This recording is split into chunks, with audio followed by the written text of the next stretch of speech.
ଶତପଥୀ ଆମ ଘର ମାନତିଲ। ଦେଖନ୍ତୁ ଆଜି ଯୋଉ ଗାଡି ଅଟକିଛି କାହିଁକି ଅଟକିଛି କଣ ଉଦ୍ଦେଶ୍ୟ ଆପଣଙ୍କର କଣ ରହିଛି? ଅଟକିଛି କଣ, ଇଏ ହଉଛି ଲୋକାଲ ରାସ୍ତା। ଏ ଲୋକାଲ ରାସ୍ତାରେ ଇଏ ପ୍ରତ୍ୟେକ ଦିନ ବୋଧେ ଶହ ଶହ ଗାଡି ଯାଉଛି, ଆଉ ସେ ଓଭରଲୋଡ ହେଇକି ଯାଉଛି। ଲୋକମାନେ ଭାରି ଅସୁବିଧା ହଉଛନ୍ତି। ରାସ୍ତାରେ ଯଦି ଗୋଟେ ଗାଡି ଯାଉଛି ତାପରେ ବହୁତ ଜାମ୍ ହେଇଯାଉଛି, ମାର୍କେଟ ପୁରା ଜାମ୍ ହେଇଯାଉଛି, ଲୋକ ମାର୍କେଟ ଯାଇପାରୁନାହାନ୍ତି।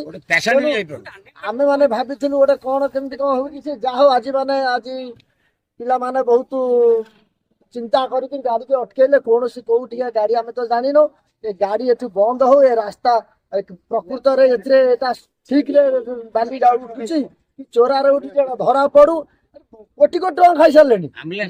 ଏକରେ ତ ସେପଟରେ ଖାଇଦେଲେ ବ୍ରାହ୍ମଣ ଯୋଉ ଗୋକର୍ଣ୍ଣେଶ୍ୱର ପାଖ ସରିଲାଣି, ଆଉ କୋଉଠୁ ଉଠୁଛି ଆମେ ଜାଣୁନୁ। ତবে ବାଲି ବନ୍ଦ ହଉ, ଆଉ ଠିକ ସଠିକ ତାର ତଦନ୍ତ ହଉ, କିଏ ସେ ଆର ମେନ୍ ଲୋକ।